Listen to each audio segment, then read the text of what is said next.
Today on FlyWire, we're going to talk about a famous accident that most folks don't know was airplane related. So stick with us on FlyWire.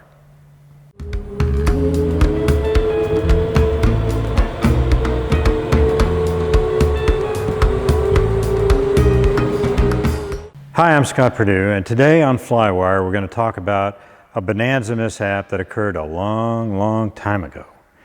In 1971, Don McLean released a song called American Pie. It was really popular when I was in high school, and to be honest, I've always loved the song. I've been known even to sing it off key every now and again. But for years, I never knew what it meant or what it was about. And you know, like a lot of songs, there's a lot of symbolism, and the allegory, frankly, was lost on me at the time. But fundamentally, it's about a loss of innocence. A traditional story theme, of course, that runs throughout, there's only a few basic topics that run throughout human stories, but that's one of them. But this video isn't about the song. Let me tell you about the backstory. On 2 February 1959, Buddy Holly was at Clear Lake, Iowa on day 11 of a winter tour from Frozen Hell. Holly's band and 2 supporting acts had been booked on 24 gigs every night for 24 days straight in the Midwest, bouncing back and forth.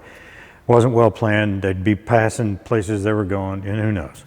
But it was cold, it was below freezing, and after a show, they typically slept on the bus on the way to another. Reportedly, the temperatures varied from 20 degrees Fahrenheit to minus 36 F. And you know, for a Texas boy, frankly, that's on the cold side. These were not the nice rock and roll buses of today. They were old, worn out school buses, and by day 11, the tour was actually on its 5th bus after many breakdowns. Several of the group had come down with colds and flu, and one of Holly's band members even had frostbite on his feet from riding on the bus or being stuck while it's broken. So it was not a good time. So at this point, halfway through the tour, Holly wanted to get some rest and get off that dang bus. So he chartered an airplane from Jerry Dwyer at Mason City, Iowa. The charter cost almost $1,000 in today's money, really not bad for a charter. But the next gig was at Moorhead, Minnesota, 365 miles away. Makes total sense, right? Get a head start and maybe sleep in a warm bed before the bus gets there. And you know, there are all kinds of stories about how the passengers ended up on the airplane, and I'm not going to get into any of that. But to put it simply, the pilot was Roger Peterson, the passengers were Buddy Holly, Richie Valens, and JP, the Big Bopper Richardson. 2 of those folks were from Texas. The airplane was a 1947 straight 35 Bonanza, November 3794 November. Here's an interesting twist. My dad, who had been a pilot in the Marine Corps in World War II, was in college in the late 40s in Oklahoma, and he earned extra money by flying charters, first in a Staggerwing Beach and then a straight 35 Bonanza, just like this one. It was brand new at the time. He did not have an instrument rating in that, doing all that. The military issued instrument cards, and he had not qualified for one before he mustered out. Oh, and you know, back in those days, they did night landings using flares that they dropped to eliminate the runway. Pretty amazing. Anyway, Roger Peterson, the pilot, had recently married his high school sweetheart, at least that's what I understand. She was his high school sweetheart, and he was only 21 years old, and he wanted to fly professionally. He had a total of 711 hours and a commercial license.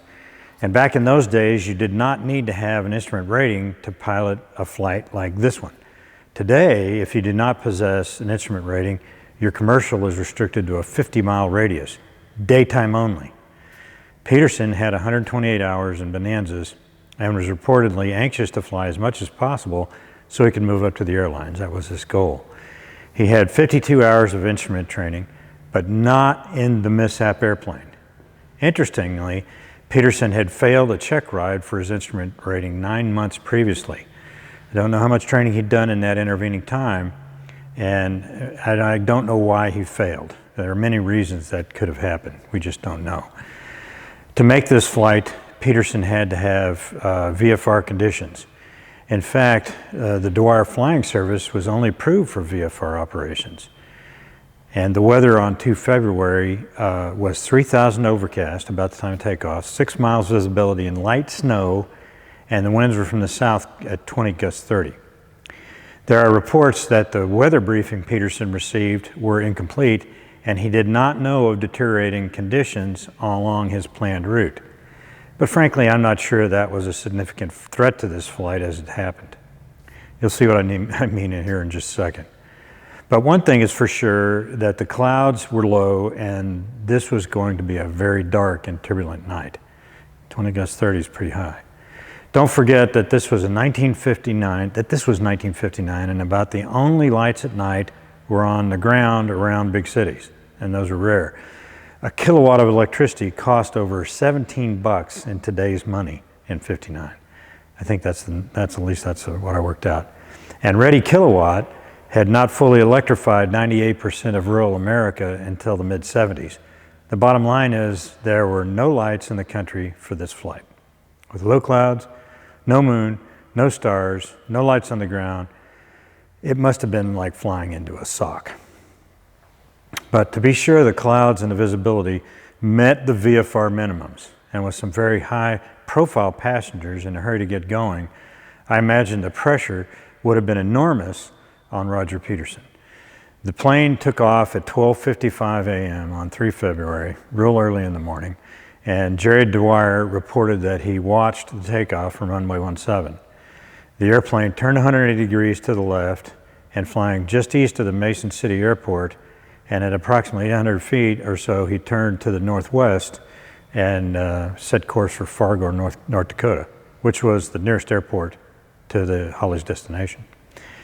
Dwyer reported that he observed the tail light throughout the flight, and then it started to gradually descend until he could no longer see it.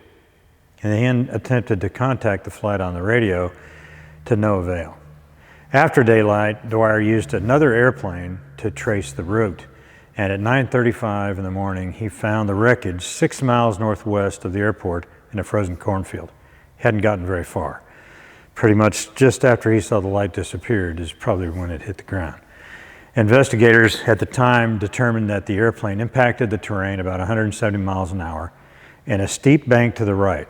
It struck the ground right wingtip first and then cartwheeled across 540 feet, coming to rest against a fence. Hawley and Valens were found near the wreckage and had been thrown from the wreckage, and Richardson had been thrown into the next cornfield, just where it was going. Peterson was found inside what remained of the cockpit. So how did this mishap occur?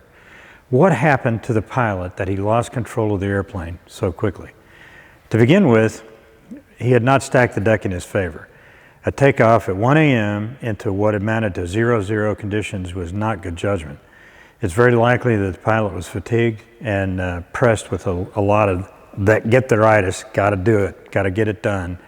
And this particular Bonanza was not the one that he had his instrument training in, so there's a familiarity factor here as well when the pressure's on. And there's no way to know what his night flying currency is. There's no record of that now. One thing that strikes me is the similarities between this accident and the Kobe Bryant helicopter mishap. In both cases, a non-current, one had an instrument rating and the other one had training, but they were both non-current, pressed into instrument conditions, and they both lost control due to spatial disorientation.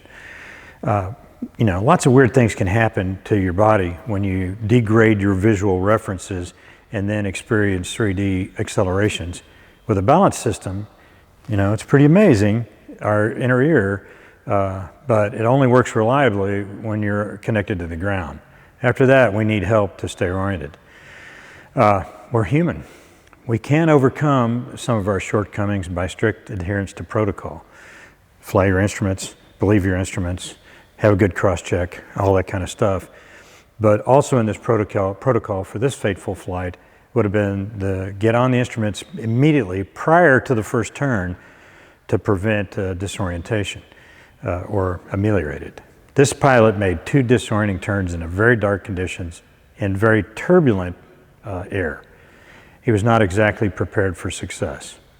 And we'll never know whether the pilot, of Kobe's helicopter tried to get on instruments, but he could not ignore the sensations in his brain. But in Peterson's case, we know the same situation faced him. We know that we also know something else that is critical and a good lesson learned for all of us going forward. And I'm sure that he used it here as part of this problem. The door to spatial orientation is opened when we do something different and we try to rush through it. That was the case in this 35 Bonanza. Peterson had taken his training with a new style of attitude indicator, and that was to become standard for decades. And this is, let me get one real quick and I'll show you.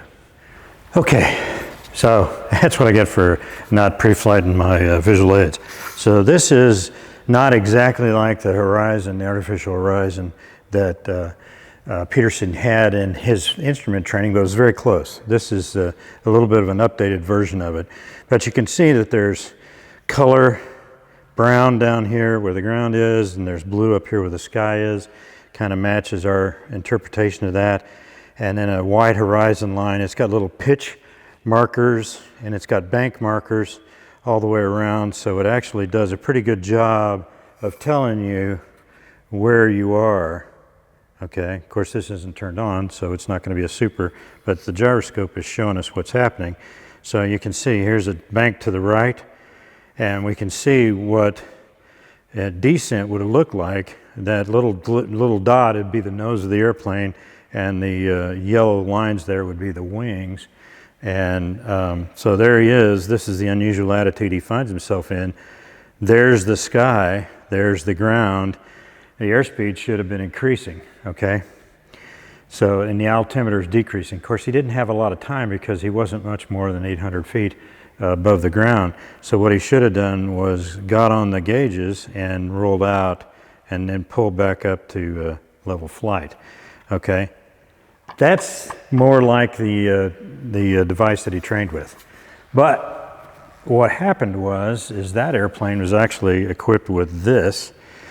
This is a Sperry F3 attitude gyro.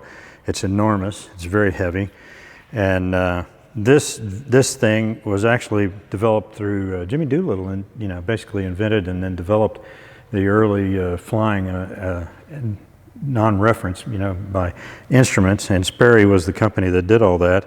But as you can see, this is the same kind of display. There's a little airplane, and there's the bank pointer, and see if I can get it here.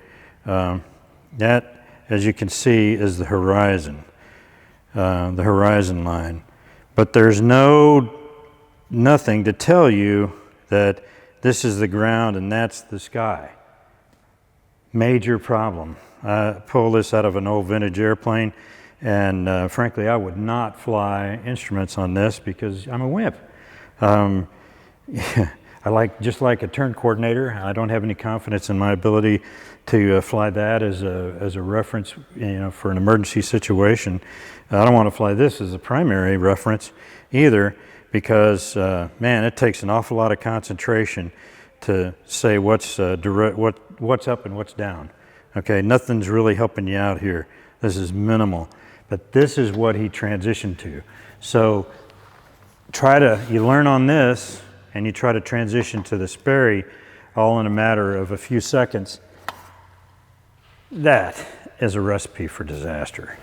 But real pilots in the old days, they used to fly by needle ball and airspeed, better than me, which is like trying to balance on the head of a blunt pin.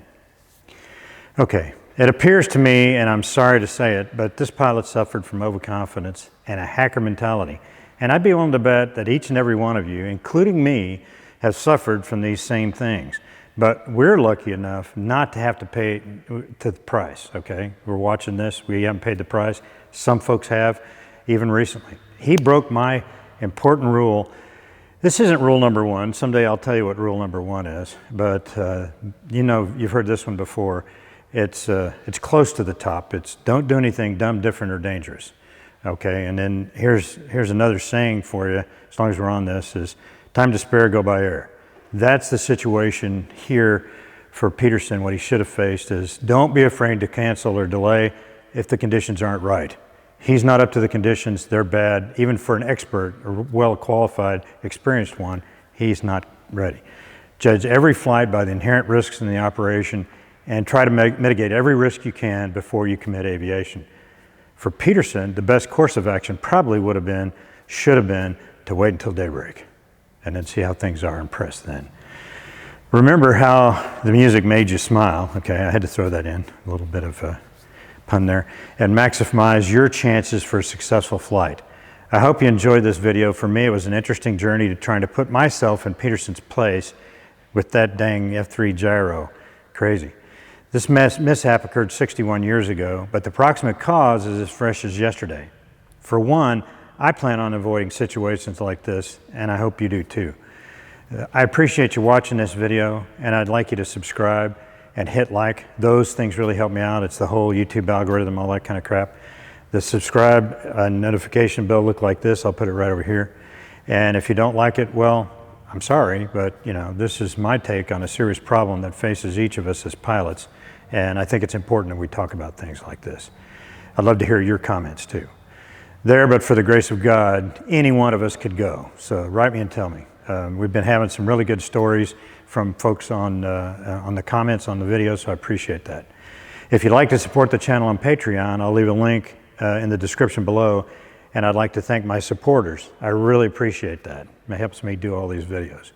Thanks for watching, and we'll see you next time on FlyWire.